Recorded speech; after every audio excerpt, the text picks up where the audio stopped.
যে ব্যক্তি 5 জায়গায় দুনিয়াবি কথা বলবে তার 40 বছরের সওয়াব নষ্ট হয়ে যাবে।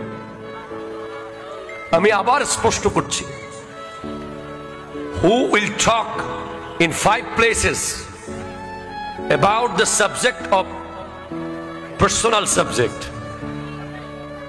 তার 40 বছরের ইবাদতের সওয়াব নষ্ট হয়ে যাবে যাবে যাবে। 5 জায়গা কোনটা? 1 নম্বর আল মসজিদ, মসজিদের ভিতরে। 2 নম্বর ফি তিলাওয়াতিল কোরআন, যখন কোরআন তিলাওয়াত চলে ইউ হ্যাভ টু লিসেন,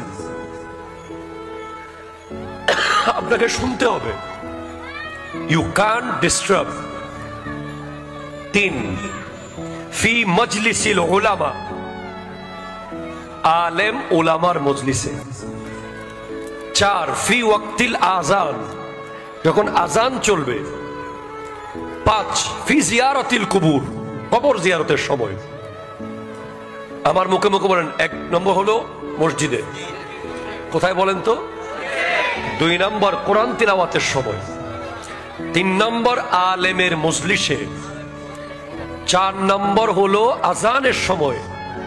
5 নম্বর হলো কবর জিয়ারতের সময়। এই 5 জায়গায় আপনি দুনিয়াবি সবকিছু বন্ধ করতে হবে। এটাকে আপনাকে এটা নবী আদেশ দিয়েছেন, নবী।